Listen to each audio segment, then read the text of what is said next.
साहिब की सतनाम। तो आज परमपिता परमात्मा की अपार कृपा से, बंदी छोड़ की अपार दया से लुधियाना में ये मूल ज्ञान का सत्संग आयोजित किया गया है। बहुत बड़े भाग होते हैं उन जीवों के जो अपने पूरे जीवन काल में एक बार भी कबीर साहब के इस मूल ज्ञान को सुन पाते हैं, और उससे भी बड़े भाग होते हैं उन जीवों के जो इस मूल ज्ञान को थोड़ा सा भी समझ पाते हैं। क्यों? क्योंकि सुनना बहुत आसान है, आए बैठे घंटा 2 घंटा सुन के चले गए, लेकिन इस ज्ञान को समझना बहुत मुश्किल है। इतना मुश्किल है कि आप सोच भी नहीं सकते।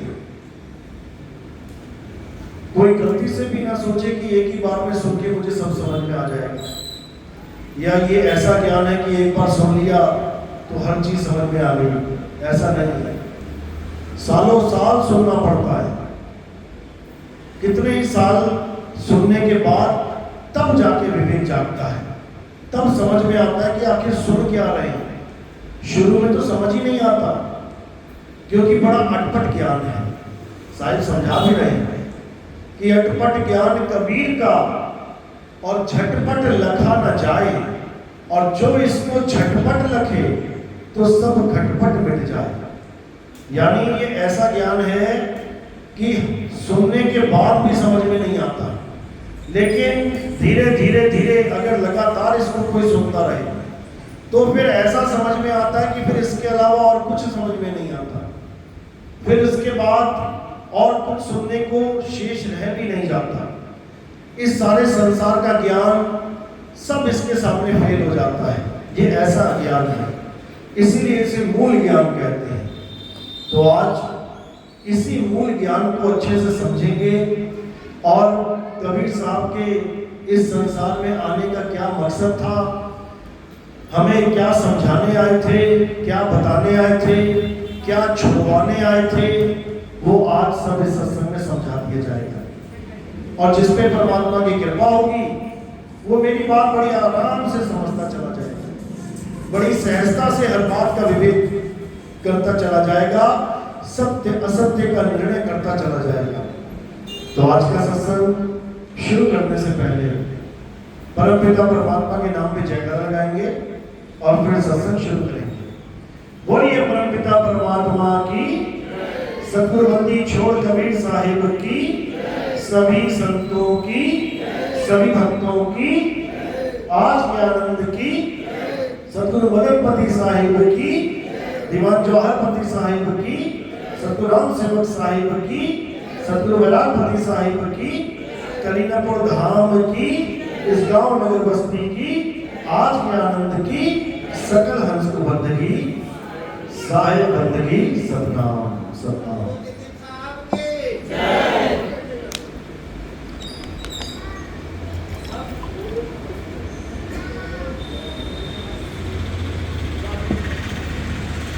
तो सबसे पहले हमें ये जानना है कि आखिर हमारा इस संसार में जन्म हुआ, और वो भी इंसान के रूप में, तो आखिर हमारा लक्ष्य क्या है। जन्म तो कुत्ता बिल्ली हाथी घोड़ा का भी हुआ है, जन्म तो नाना प्रकार के 84 लाख जीवों का भी हुआ है। उनके जीवन का मकसद और हमारे जीवन का मकसद क्या एक है? इस पे विचार करना पड़ेगा। आने का तरीका एक ही है, रहने का, खाने का, पीने का, लगभग हर तरीका एक ही है। धरती पे आए हैं, सांस सब ले रहे हैं, पानी सब पीते हैं, ठंड लगती है तो आग सबको चाहिए। लगभग जीवन एक जैसा ही है, लेकिन क्या हमारा लक्ष्य और इन 84 लाख जीवों का लक्ष्य एक है? ऐसा बिल्कुल नहीं है। 84 लाख योनियां ये भोग चुनियां हैं, ये सुख दुख भोगती हैं और आगे से आगे बढ़ती रहती हैं। एक जन्म के बाद दूसरा, दूसरे के बाद तीसरा, जैसे घड़ी की सुइयां होती हैं, पहले 1 पे आती है, फिर 2 पे, फिर 3 पे, फिर 4 पे। ऐसे ही ये सूरत नाना प्रकार के शरीरों में भ्रमण करती हुई आगे से आगे बढ़ती रहती है। जो सबसे आखिरी जन्म है, जो 84 लाख के सबसे आखिरी डंडे के रूप में बताया गया है। जैसे एक सीढ़ी है और सीढ़ी के सबसे ऊपर का डंडा जो सीधे छत तक पहुंच सकता है, उस डंडे को इंसान जन्म कहा जाता है। अब वहां से दो रास्ते हैं, या तो सीधे छत पे चढ़ जाओ, सीढ़ी छोड़ दो, या फिर वहां से गिर जाओ और नीचे जाके पड़ो। यानी इंसान जन्म के बाद दो ही ऑप्शन है, या तो मुक्ति प्राप्त कर लो या फिर वापस इसी 84 में आ जाओ। इसलिए ये डंडा सबसे महत्वपूर्ण डंडा है। पूरी सीढ़ी में सबसे जरूरी यही पौड़ी है। इसी को बोला है, इस पौड़ी ते जो नर चूके आए जाए दुख पाए। तो क्या करना है? सबसे पहले अपना लक्ष्य जान लेना है, क्योंकि सफलता तभी मिलती है जब हमें लक्ष्य पता हो। आप देखो एग्जामों में बच्चे भाग लेते हैं और अपने लक्ष्य को प्राप्त करते हैं। और लक्ष्य पता होगा तभी तो प्राप्त करेंगे, और लक्ष्य नहीं पता तो क्या प्राप्ति होगी? कुछ भी नहीं। तो हमारे इंसान जन्म का लक्ष्य क्या है? 84 लाख योनियां पार करके एक बार जो इंसानी जन्म मिला है, उसका लक्ष्य क्या है? जन्म मरण से मुक्ति। बार बार जन्मना, बार बार मर जाना। हालांकि जीव नहीं मरता, नहीं जन्मता, लेकिन जो शरीर ये धारण करके बैठा है, ये बार बार जन्म और मरण में फंसा हुआ है। और इसी शरीर को घर बना के बैठ गए हैं जीव, तो उसे लगता है कि बार बार मैं मर रहा हूं, मैं जन्म रहा हूं। इसी भ्रम को तोड़ने के लिए कबीर साहब इस संसार में आते हैं। वो समझाते हैं कि हे जीव, तू अमर है, तू इस डर से बाहर आ जा कि तू मर जाएगा। तू नहीं मर सकता। इसको और भी संतों ने बोला है कि ईश्वर अंश जीव अविनाशी। जीव को समझाने की कोशिश की गई कि तू अविनाशी है, बिल्कुल उसी तरह जैसे परमात्मा है। अविनाशी दोनों हैं, ईश्वर भी और जीव भी। इसीलिए दोनों को आत्मा बोला गया है। एक को जीवात्मा और एक को परमात्मा। आत्मा दोनों ही है। आत्मा मतलब अविनाशी तत्व। अविनाशी तत्व को आत्मा कहते हैं। तो आत्मा जीव भी बना है और आत्मा परम भी है। दोनों अविनाशी हैं। ये गलती से भी नहीं सोचना है कि जीव की मृत्यु हो जाती है, कभी नहीं होती। कबीर साहब समझा रहे हैं, जीव सोई जो जुग जुग जीवे, उत्पत प्रलय माही, और देह धरे धर्मे 84, निर्भय कबहू नाही। कहते हैं जीव सोई जो जुग जुग जीवे, युगों युगों तक, युग भी खत्म हो जाएंगे, ये तब भी जीवित रहेगा। इसकी कोई समय सीमा नहीं जीवन की। लेकिन उत्पत और प्रलय, यानी शरीर जो उत्पन्न भी होता है और जिसका प्रलय भी हो जाता है, इसमें जीव रह के अपने आप को शरीर मानने लग जाता है। इसी कारण इसे जीवात्मा कहते हैं। और जब तक ये जीव है तब तक ये निर्भय पद को नहीं प्राप्त कर सकता। ये हमेशा डरता रहता है, ये हमेशा मृत्यु का डर मानता है। और अगर एक बार इसको आत्मा का यानी अपने स्वरूप का यानी परम ज्ञान प्राप्त हो जाए, फिर ये कभी सोच भी नहीं सकता कि मैं कभी मर जाऊंगा। फिर इसे पता है कि शरीर छोड़ना है, मरना नहीं है। इसके हर चीज समझ में आने लग जाती है। और तब ये परमात्मा को पाने के लिए अपना कदम आगे बढ़ाता है। कदम आगे बढ़ाना मतलब उस परम सत्ता को प्राप्त करना। फिर पत्थर नहीं टूटता, क्योंकि पत्थर नाशवान है, टूट जाएगा, फूट जाएगा। और जो खुद अविनाशी है वो पत्थर की पूजा क्या करे? जो अविनाशी है, क्या वो टूटने फूटने वाली चीज की पूजा करेगा तब जाके बुद्धिमान कहलाएगा? बिल्कुल नहीं। अविनाशी अविनाशी को ही ढूंढेगा। इसीलिए कहते हैं कि जीव परमात्मा को पाने के लिए भटक रहा है। तो जीव भी अविनाशी है और परमात्मा भी अविनाशी है, लेकिन दोनों की अवस्थाओं में फर्क है। जो जीव है वो आता और जाता है, वो जीव भटकता है, वो जीव शरीरों के द्वारा अपने आप को जन्मता और मरता अनुभव करता है। लेकिन परमात्मा वो कभी आता जाता नहीं है, वो कभी जन्मता मरता नहीं है, वो कभी डरता भी नहीं है। इसलिए नानक साहब कहते हैं निरपहो निर्वैर, यानी जो परमात्मा है वो निरपहो, यानी वो कभी डरता नहीं है।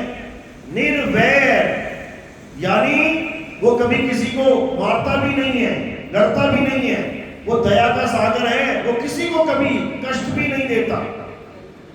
लेकिन हम किनकी पूजा कर रहे हैं?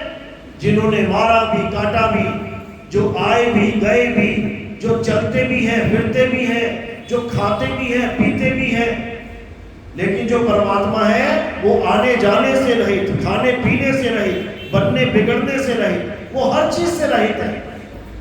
लेकिन उसका ज्ञान प्राप्त ना होने के कारण ये जीव सदा सदा यूं ही भटकता रहता है। लेकिन कब तक? जब तक उसके जीवन में गुरु नहीं आ जाता। तो देखा जाए तो संसार में गुरु तो हजारों हैं, हजारों गुरु बने बैठे हैं। तो हमें कैसे पता लगेगा कि इनमें से सच्चा गुरु कौन है? किसी भी चेले को पूछ लो, क्या तुम्हारा गुरु पूरा गुरु है? हर चेला अपने गुरु को पूरा गुरु घोषित करने में लगा हुआ है। हर चेला यही कहता है कि मेरा गुरु तो पूरा गुरु है। अब उससे पूछो कि पूरे गुरु की पहचान क्या है? क्या सबूत है पूरे गुरु को पूरा गुरु साबित करने के लिए? उसकी परिभाषा क्या है? वहीं पे ठंडे पड़ जाते हैं सारे, क्योंकि उनको पूरे गुरु की परिभाषा तक नहीं पता। पीला पीतल भी होता है, पीला सोना भी होता है, दोनों का रंग पीला है, लेकिन दोनों में भेद है। इसी प्रकार जगत के गुरु और आत्मा के गुरु, इन दोनों में भेद है। इसी प्रकार मंत्र शब्द देने वाले गुरु और सार शब्द का भेद बताने वाले गुरु, इन दोनों में फर्क है। इसीलिए वाणी समझा रही है, सोई गुरु पूरा कहावे, जो दो अक्षर का भेद बतावे, एक छुड़ावे एक लखावे, तब प्राणी निज घर को जावे। यानी हे जीव, तूने कोई भी गुरु धारण कर लिया, अच्छी बात है, किसी ना किसी गुरु की शरण में है, बहुत अच्छी बात है। लेकिन पूरे गुरु की पहचान समझ ले। खाली कान है, खाली हाथ है, तो पीतल की चमचमाती चूड़ियां भी अच्छी हैं, लेकिन वो सोना है कि नहीं, इसकी परख कर ले। तो क्या कहते हैं? सोई गुरु पूरा कहावे, जो दो अक्षर का भेद बतावे। यानी पूरा गुरु वो होता है जो दो प्रकार के अक्षरों का भेद बता दे।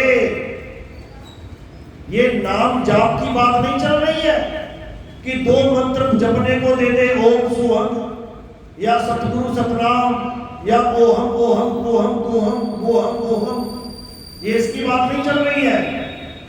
ये बात चल रही है भेद बताने की। यानी मुझे दोनों प्रकार के अक्षरों की परिभाषा बता दे, दोनों प्रकार के अक्षरों का भेद समझा दे।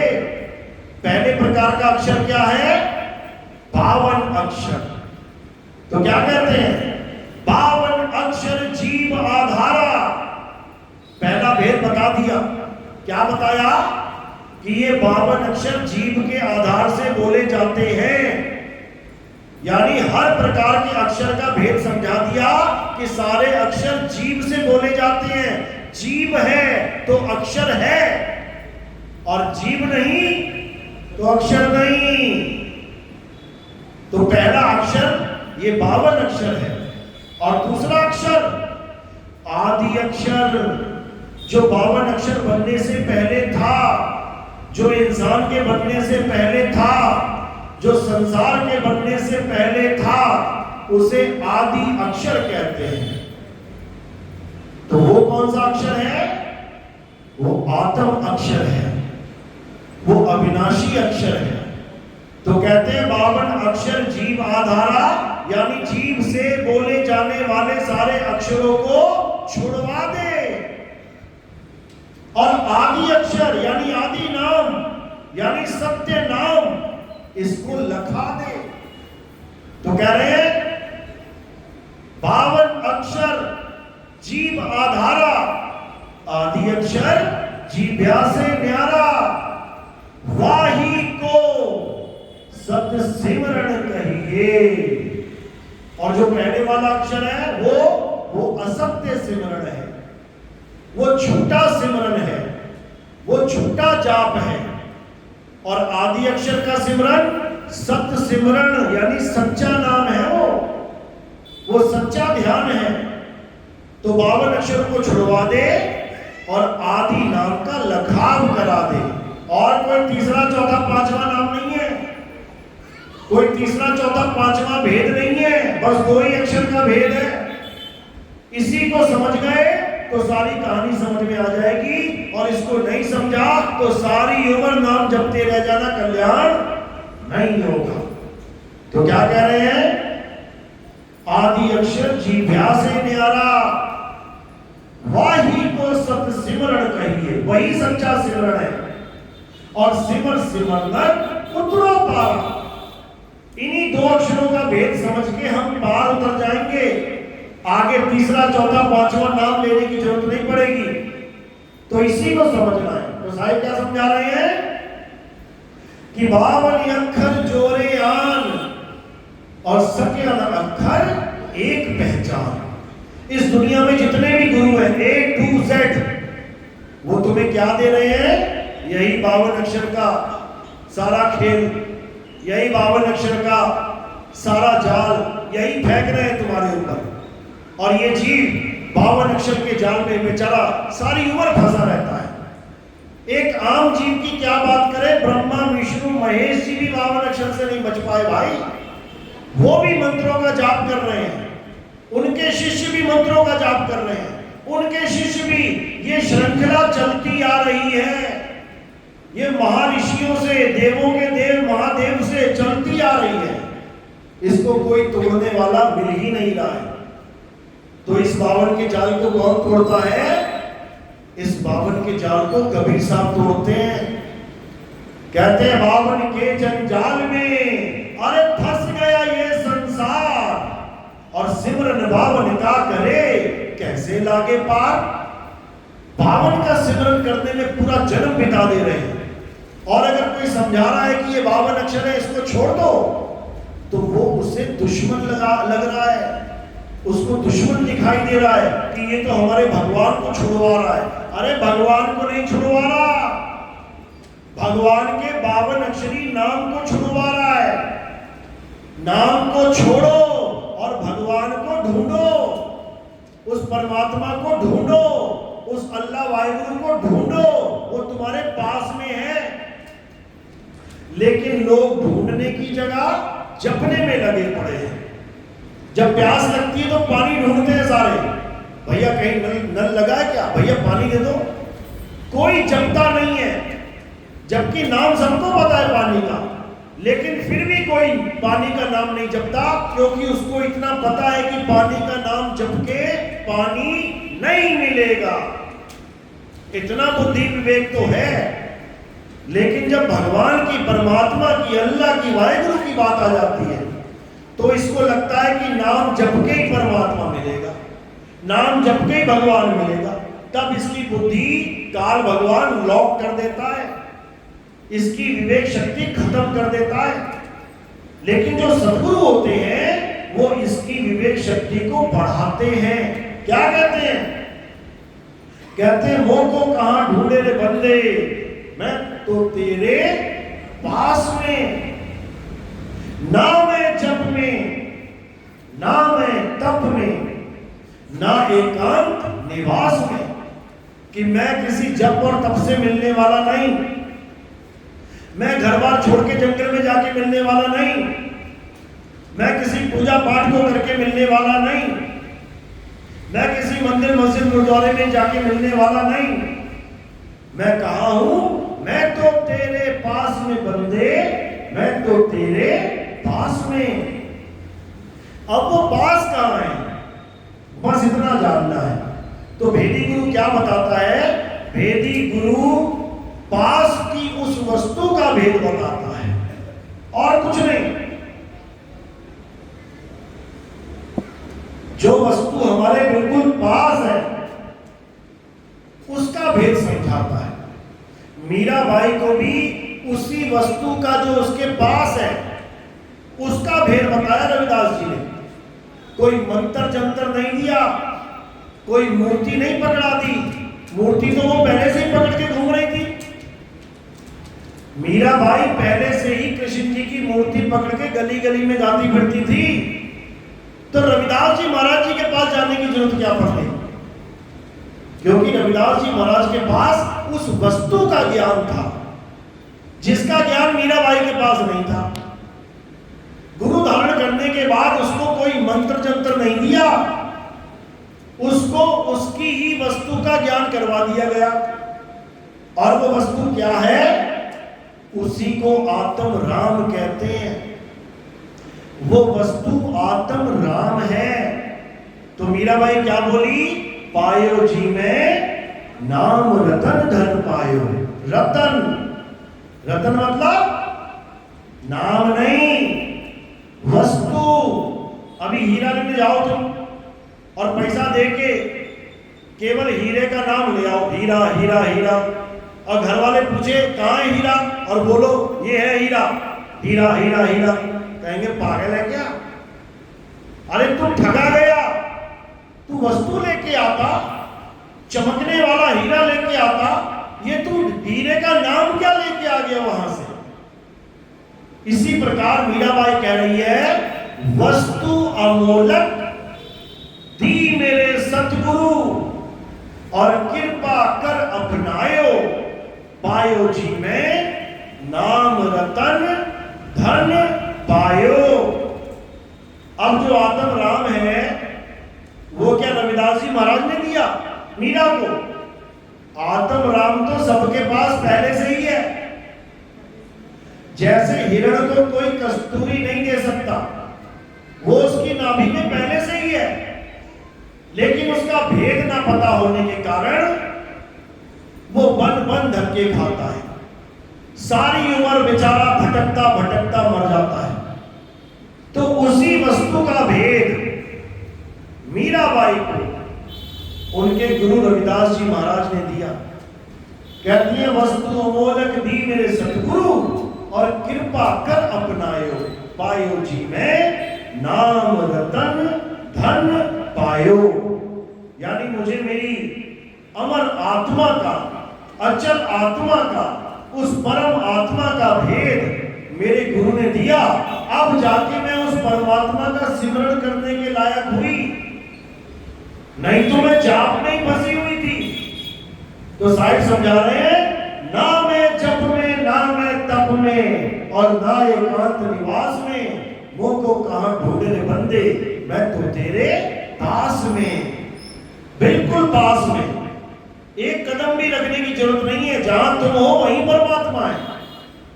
एक समुद्र के ऊपर हजारों लहरें चल रही हैं, बताओ कौन सी लहर के पास परमात्मा नहीं है? कौन सी लहर के पास समुद्र नहीं है? पहली लहर के पास भी है और आखिरी लहर के पास भी है, सबके साथ है वो परमात्मा। कौन सी किरण के साथ सूर्य नहीं है?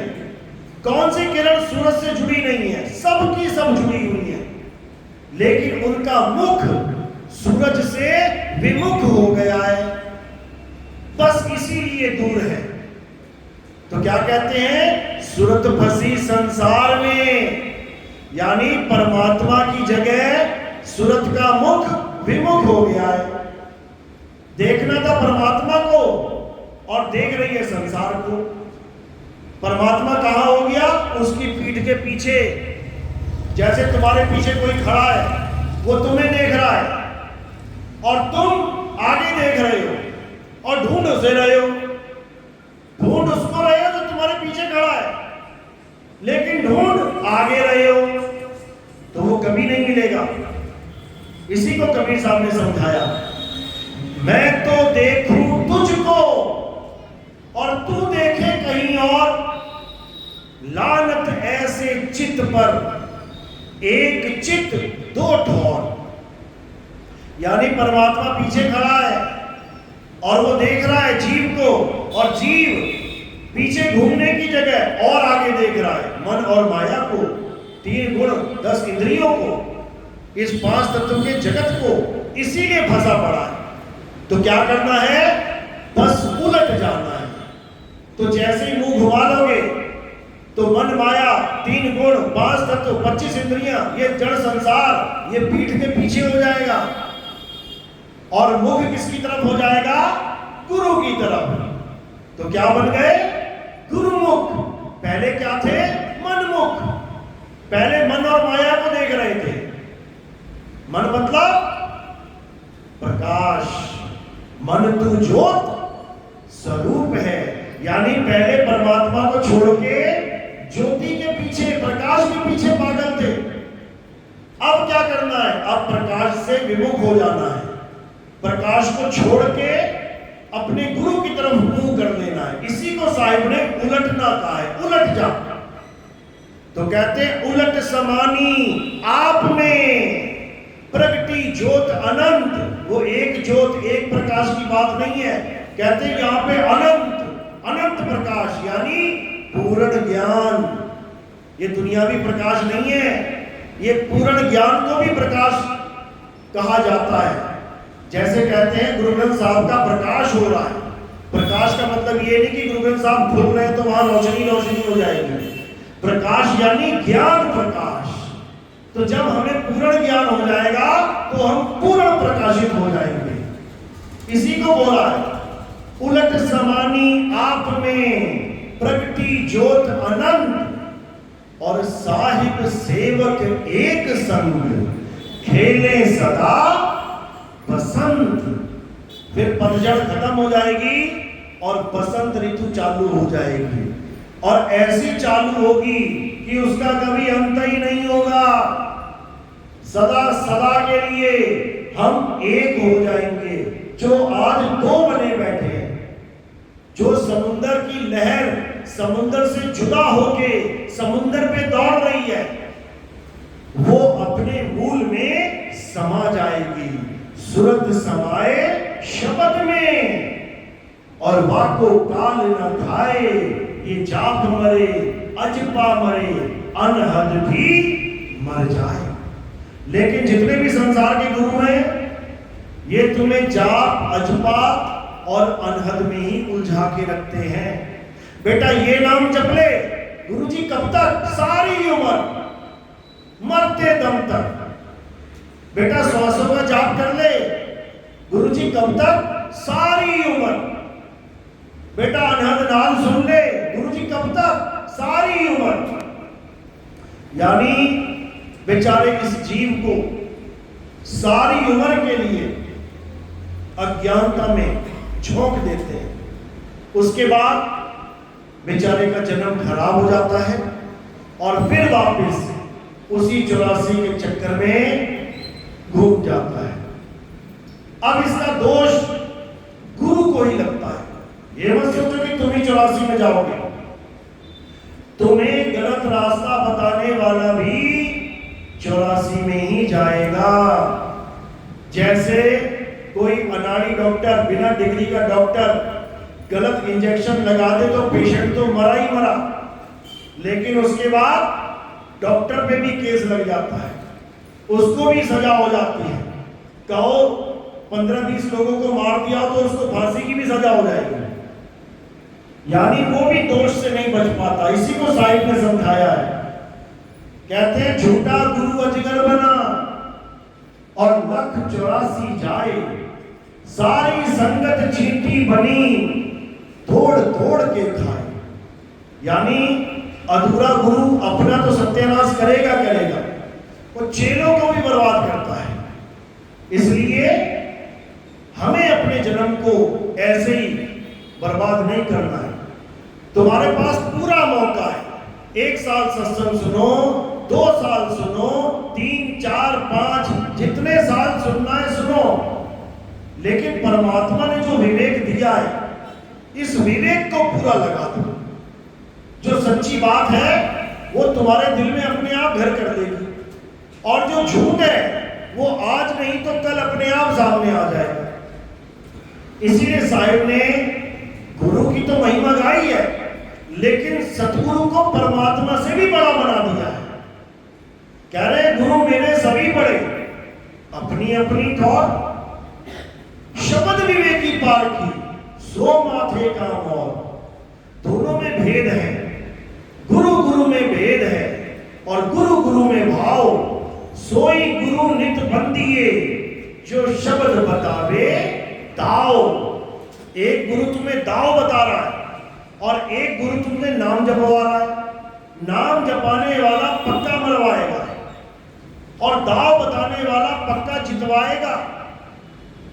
तो दाव बताने वाले गुरु को भेदी गुरु कहते हैं। भेदी गुरु कोई मंत्र जंतर नहीं देते हैं।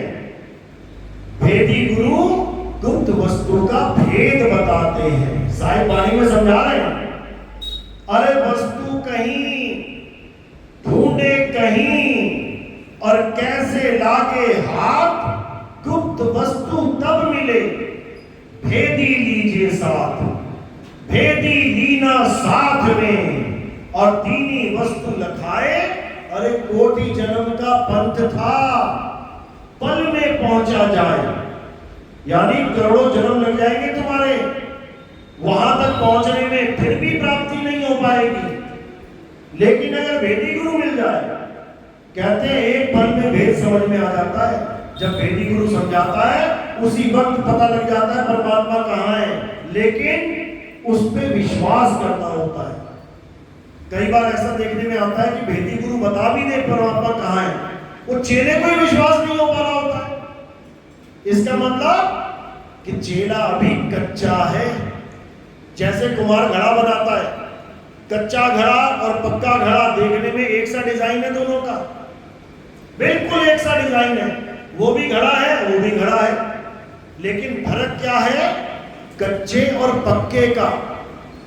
कच्चे घड़े में पानी डाल दो तो वो फूट जाता है, और पक्के में घड़े में पानी डाल दो तो वो और शीतल हो जाता है। यानी कच्चा चेला सच्चे ज्ञान को भी हजम नहीं कर पाता, उसकी समझ में नहीं आएगा, उसका विश्वास नहीं बन पाएगा। और पक्का चेला बताने से पहले कहो हर बात को इशारे पे समझना शुरू कर दे। इसीलिए कबीर साहब ने हमेशा ये बोला है कि पूरा विवेक जगा के रखो, और सत्य असत्य का निर्णय करके जब पूर्ण विश्वास हो जाए तब आओ मैदान में।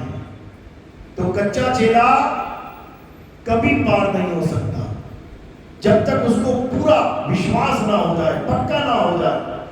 इसलिए साहिब ने ये बोलने के बाद भी कि कहें कबीर सुनो भाई साधो, एक पल में भेद मिल जाने के बाद भी ये बोला है कहें कबीर सुनो भाई साधो, मैं तो हूं विश्वास में। यानी गुरु अपना काम कर देगा, गुरु समझा देगा तुम्हें, लेकिन अगर तुम्हारे विश्वास में कमी है तो भाई साहब आपका कुछ नहीं होने वाला। समझ लो, इतना विश्वास होना चाहिए परमात्मा पे, गुरु के वचन पे, जितना एक छोटे से बच्चे को अपने बाप पे होता है। जब बाप उसको उछालता है हवा में 5-6 फुट ऊपर उछाल देता है, लेकिन बच्चे को पूरा विश्वास होता है कि मेरा पिता मुझे पकड़ देगा, तो वो हंसता हुआ आता है नीचे। उछाल के देखना कभी बच्चों, जैसे ही ऊपर से नीचे आएंगे वो हंसेंगे। कौन सा वाला बच्चा हंसेगा? जिसको अपने पिता पे पूरा विश्वास है। और कुछ बच्चे ऊपर जाने में भी डरेंगे, हाथ पकड़ेंगे तुम्हारा, नहीं पापा नहीं पापा। वो कौन से बच्चे हैं जिन्हें अपने बाप पे विश्वास ही नहीं है कि ये उछाल के पकड़ेगा कि नहीं पकड़ेगा, पता लगा मेरी हड्डियां टूट जाए। समझो, बच्चे दोनों वही हैं, बाप के ही हैं, लेकिन एक बच्चा पक्का है और एक बच्चा कच्चा है। तो कच्चा नहीं बनना है, पक्का होके आना है मैदान में। तो साहिब इसी को समझा रहे हैं कि कहे कबीर सुनो भाई साधो, मैं तो हूं विश्वास में, अपने गुरु पे पूरा विश्वास करके भक्ति करनी है। लेकिन सब यही कहते हैं हम तो अपने गुरु पे विश्वास करके भक्ति कर रहे हैं, मेरे गुरुजी ने मंत्र दिए, मैं तो मंत्रों को जपूंगा। ऐसे भी हैं। तो क्या वो पार हो जाएंगे? कभी नहीं हो सकते, क्योंकि कबीर साहब ने केवल विश्वास की बात करी है, अंधविश्वास की नहीं कि अंधे होकर विश्वास करना है, कभी नहीं। कबीर साहब ने पारखी बनने को कहा है, परख करो शब्द विवेकी पारखी। पारखी कभी भी अंधविश्वास नहीं करता, कभी भी। कोई गेहूं का खरीदार है, अपने परम मित्र के पास गया हो गेहूं खरीदने, 100 कट्टे लगे हुए गेहूं के। अब अपने दोस्त को कह रहा है मुझे गेहूं चाहिए। दोस्त क्या कह रहा है? मुझ पे विश्वास कर, गेहूं 1 नंबर है, बहुत बढ़िया। ले जाएगा वो 100 कट्टे? कभी नहीं ले जाएगा। वो कहेगा मुझे तेरे ऊपर पूरा विश्वास है, चिंता मत कर, मैं नहीं खोल खोल के देखता सारे बोरे, मैं बस एक बोरे में परखी मारूंगा। एक बोरे में परखी मारता है और 100 कट्टों का हाल देख लेता है कि क्या है। अगर वो इतना सा मुट्ठी भर गेहूं सिलेक्ट हो गया तो 100 बोरे का ऑर्डर मिल जाएगा।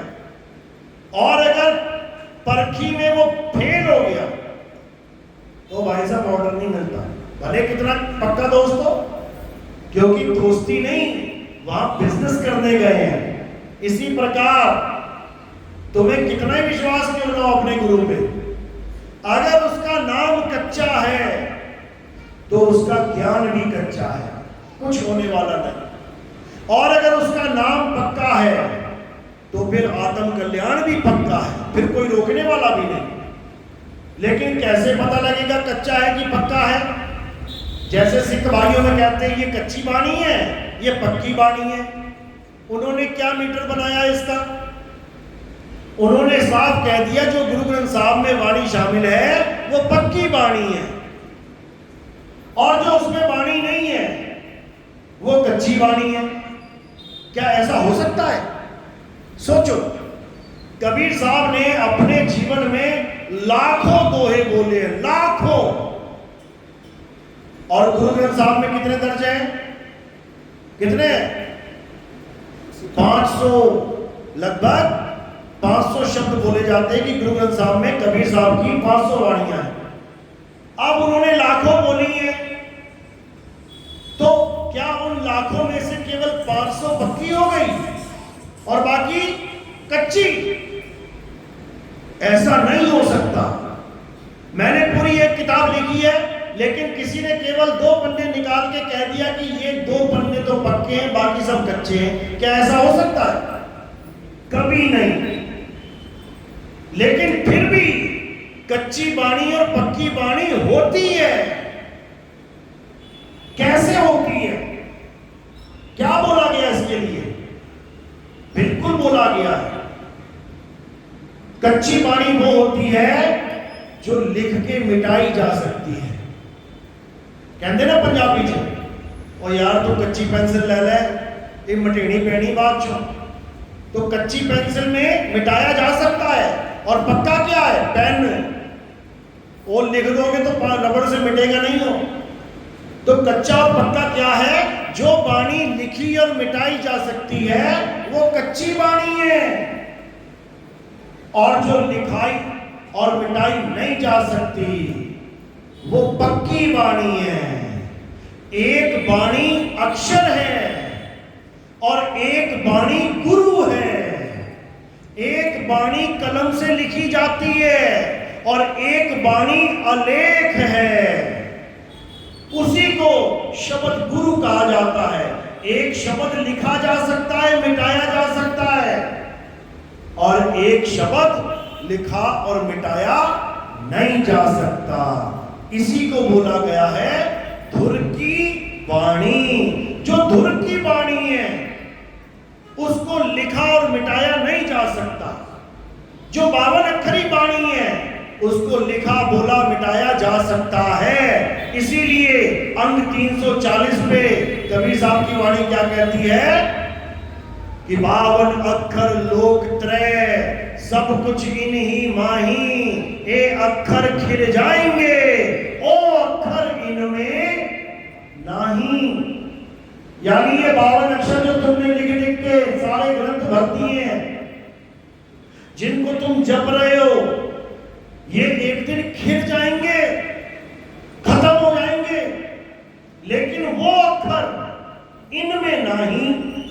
इन 52 अक्षरों में वो अक्षर नहीं है, क्योंकि 52 अक्षरों के शब्दों को बोला जा सकता है, इन अक्षरों को बोला जा सकता है, लेकिन जो अबोल है उसे बोला नहीं जा सकता।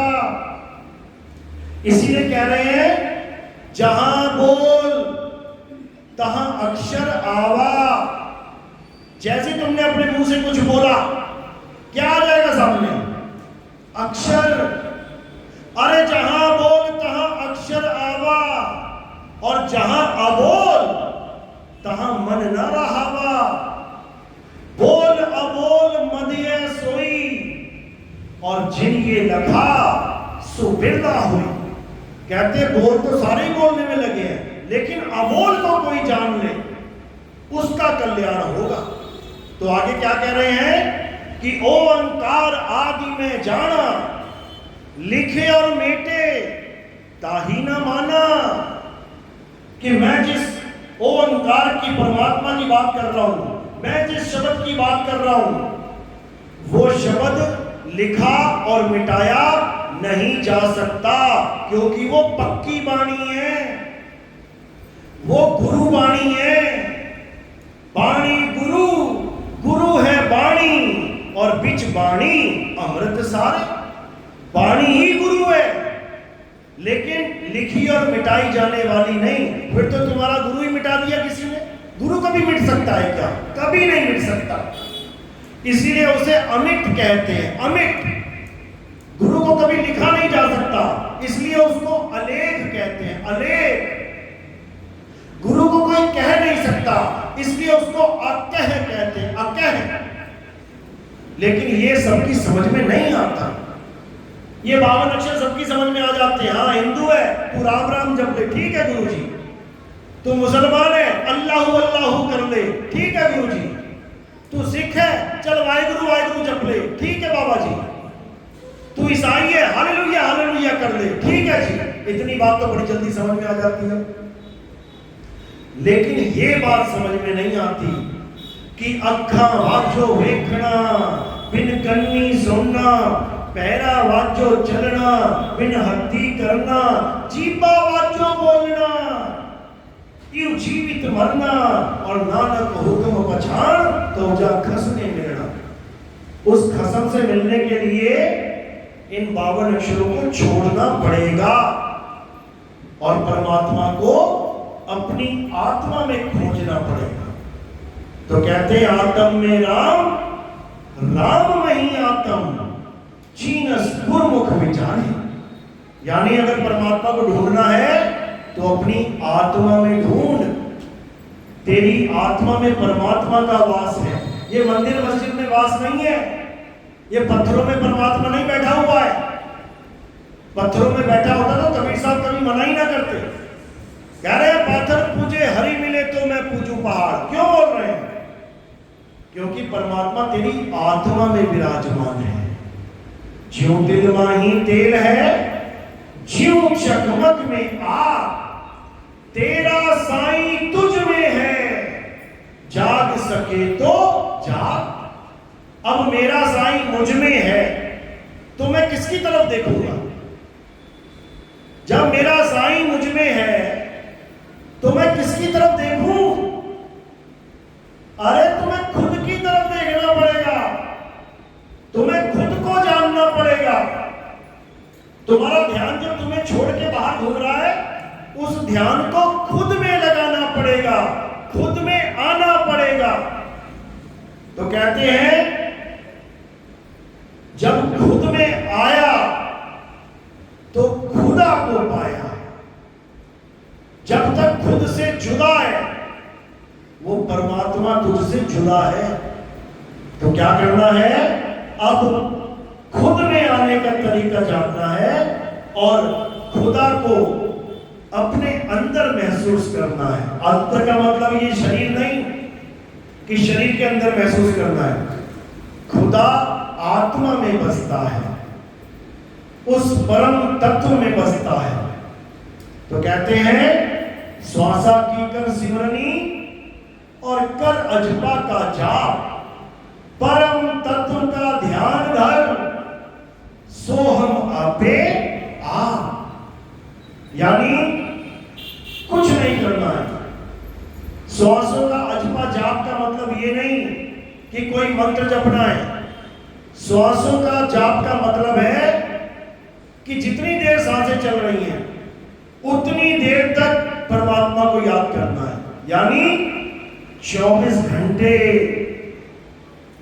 घंटे उस अजपा यानी जिसे जपा नहीं जा सकता, यानी उस आत्म तत्व को 24 घंटे याद रखना है।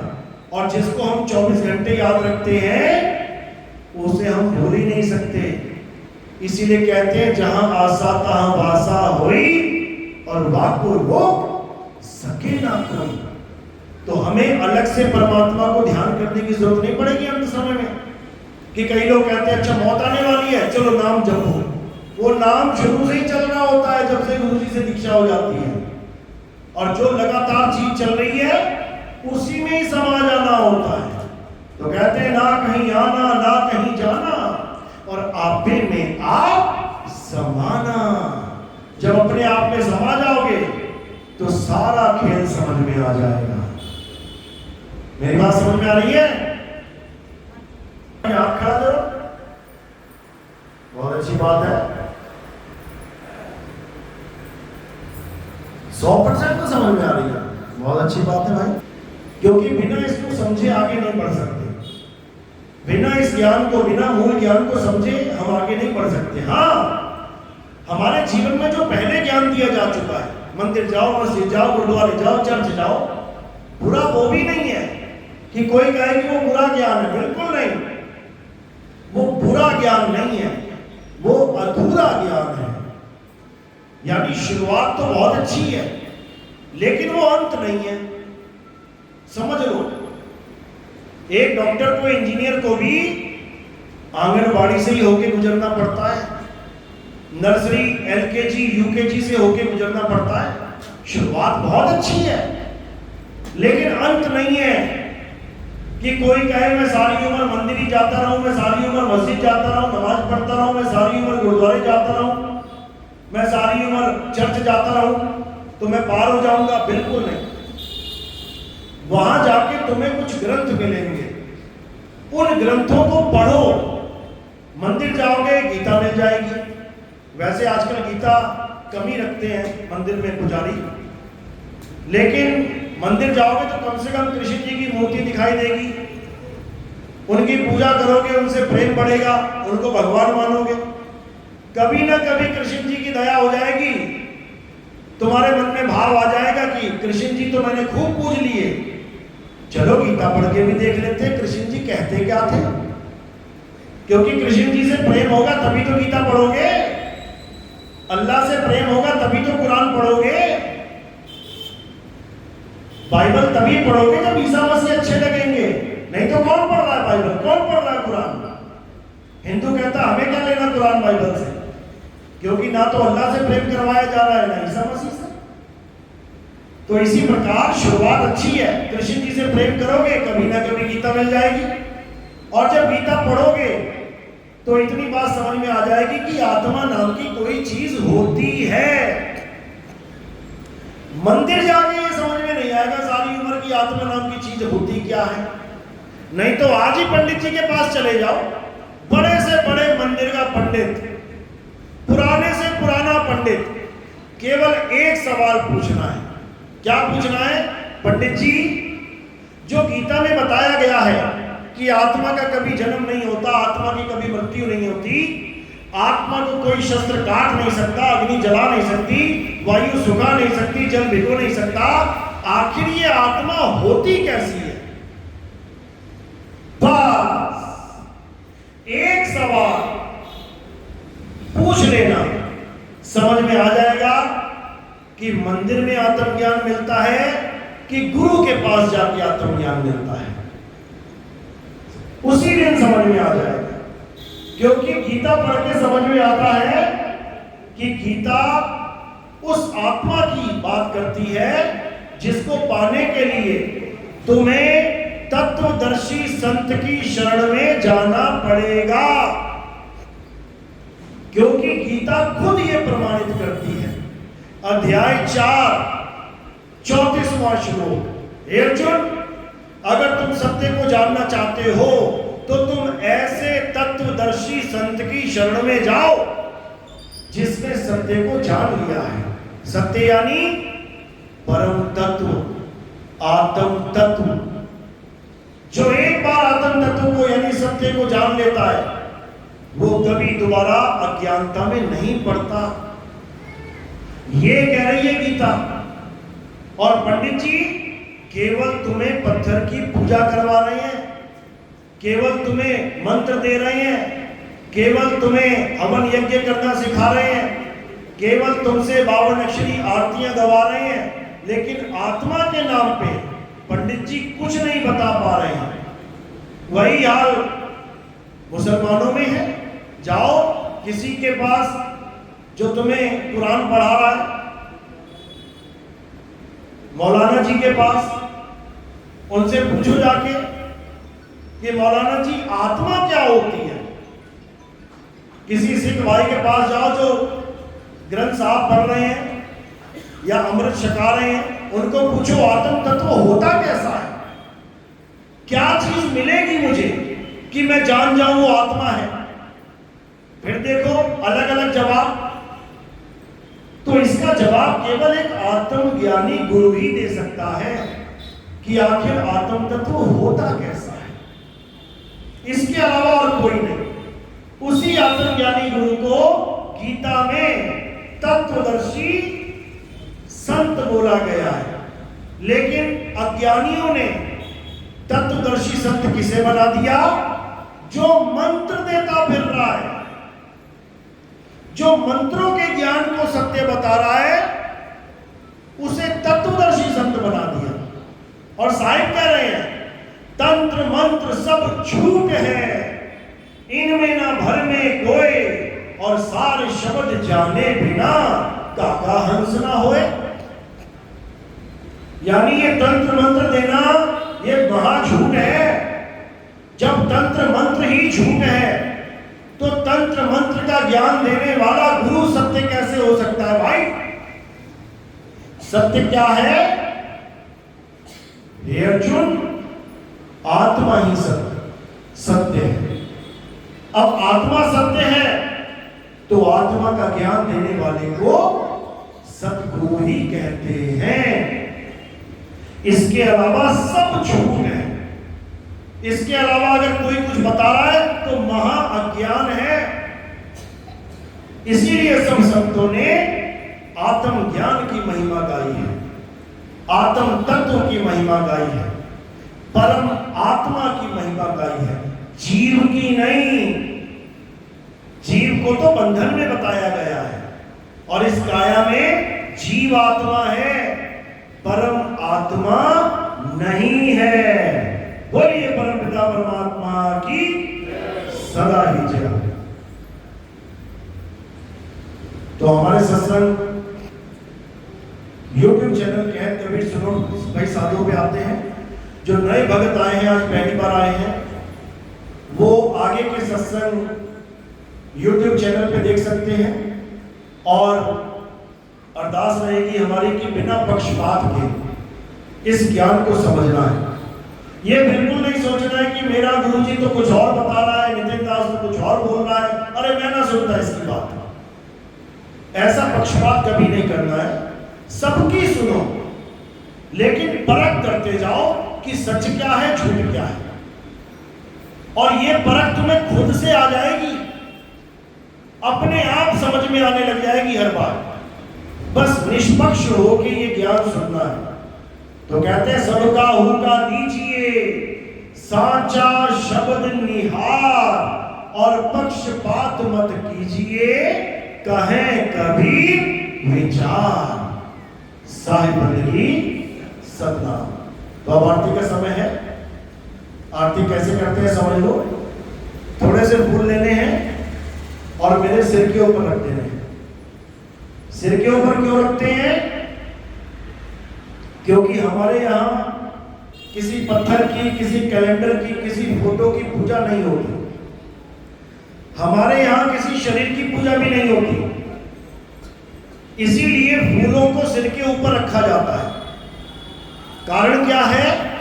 क्योंकि शरीर पैर के अंगूठे से लेके शरीर सिर की चोटी तक है, यानी अंगूठे से लेके सिर की चोटी तक क्या दिखाई दे रहा है? नाशवान शरीर। इसीलिए हमने फूलों को कहां रखवाया? नाशवान शरीर से परे। जब हम परे रख देते हैं तो ये आत्म देव को समर्पित हो जाते हैं। तो फूलों को सिर के ऊपर रखना है, और कोई प्रचार प्रसार में योगदान करना चाहेगा तो वो सेवा चरणों में रखनी है। उससे हम क्या करते हैं? हमारा टीवी चैनल पे भी प्रोग्राम चलता है। आप सुबह सुबह देखेंगे साधना टीवी, ईश्वर टीवी, 6:45 बजे बैठ जाएंगे सामने। आपको बहुत सारे बाबा लोग दिखाई देंगे। पूरा दिन 24 घंटा एक बाबा आया, वो गया तो दूसरा आया, दूसरा गया तो तीसरा आया, तीसरा गया चौथा आया। पूरा दिन चलता रहेगा यही। और वो बाबा लोग क्या मैसेज देंगे आपको कि अगर परमात्मा को पाना है तो नाम जपो, नाम जपो, नाम जपो। अभी इतना कह के बाबा जाएगा, इतने में मैं आ जाऊंगा और मैं क्या बोलूंगा? अगर परमात्मा को पाना है तो नाम छोड़ो, नाम छोड़ो, नाम छोड़ो, और आत्मदेव से खुद को जोड़ो। जो विवेकी हंस इस बात को सुनता है, हजारों फोन आते हैं, हजारों। जो इस बात को सुनता है तो खलबली मच जाती है अंदर। उसी वक्त कांटेक्ट करने की कोशिश करता है। तो मेरा नंबर स्क्रीन पे ही दिया हुआ है मैंने। साथ के साथ फोन आते हैं कि गुरुजी ये नाम जपाने वाले तो लाखों पंथ चल रहे हैं, अरे नाम छुड़वाने वाला भी चल रहा है क्या? बिल्कुल चल रहा है। नितिन दास चला रहा है उस पंथ को जिसमें नाम छुड़वा दिया जाता है और वस्तु का लखाव करवाया जाता है। तब हम उसको YouTube चैनल से जोड़ देते हैं, क्योंकि टीवी में 1 घंटा सत्संग करने का 10 लाख रुपया है महीने का। लेकिन अगर वो YouTube से जुड़ जाए तो 1 घंटा छोड़ो, वो 24 घंटे सत्संग सुन सकता है। तो उसको YouTube से जोड़ दिया जाता है। उसके बाद वो दिन रात ऐसी लगन लगती है सत्संग सुनने की कि पुराना सारा अज्ञान छूमंतर हो जाता है। हजारों लोगों को ये ज्ञान केवल उसी टीवी चैनल की वजह से प्राप्त हुआ है। इसीलिए मैं उस चैनल को बंद नहीं करता। पैसे देने पड़ते हैं हर महीना, लेकिन उससे जीवों का कल्याण हो रहा है। हमने कौन सा पैसा सिर पे रख के लेके जाना है भाई? इसीलिए मैं आश्रम नहीं बनाता, क्योंकि जो पैसा आप देते हैं उसको प्रचार में लगाया जाए, किसी जीव का कल्याण हो। 100 करोड़ का भी आश्रम बना लिया जाए तो उससे फायदा क्या होगा? वही 100 करोड़ अगर ज्ञान में बांट दिया जाए तो कहो पूरा भारत जग जाएगा, पूरा विश्व जग जाएगा। इसीलिए लोग कहते हैं ये कैसा साधु है, इसका तो कोई आश्रम ही नहीं है। साधु ऐसा ही होता है जिसका कोई आश्रम नहीं होता है। जिसका आश्रम होता है वो महंत होता है, साधु नहीं होता। वो महंत होता है। और कबीर साहब ने महंतों को लताड़ा है। क्या कहते हैं? अरे फूटी आंख विवेक की और लखे ना संत असंत, और जाके संग 10-20 हैं वाको नाम महंत। ये महंत ही आश्रमों के चक्कर में एक दूसरे से लड़ते हैं, झगड़ते हैं, एक दूसरे को जहर खिलाते हैं, कोर्ट कचहरियों के चक्कर लगवाते हैं। ये आश्रम ही बीज है माया के विस्तार का। अभी देखो कोई बाबा जी निकल जाए दुनिया से, अभी चेले लठ बजा देते हैं, सरकार को बीच में पड़ना पड़ता है, ताले लगवाने पड़ते हैं आश्रमों पे। तो ये बीज किसने बोया? उसी गुरु जी ने। और पेड़ बन के कौन मरेगा उसमें? सारे चेले मरेंगे। तो ना होगा बांस और ना बजेगी बांसुरी। हमने घर घर को आश्रम बना देना है। अपने घर में रहो और अपने आश्रम में भक्ति करो, इसमें क्या दिक्कत है? बहाना ये बनाया जाता है संगत आ रही है इसलिए बड़ा हॉल बनाना पड़े। अरे सारी इंडिया की संगत बन गई तेरी, तो क्या करेगा? पूरा इंडिया खरीद लेगा क्या? है कितना बड़ा आश्रम बना लेगा जिसमें 140 करोड़ लोग आ जाएंगे, बना लेगा क्या? तो ऐसा कुछ करने की जरूरत नहीं है, सबको घर बैठे ही ज्ञान प्राप्त हो जाएगा, बिल्कुल चिंता करने की जरूरत नहीं है। बोलिए परमपिता परमात्मा की सदा जय हो। साईं बोले की सब।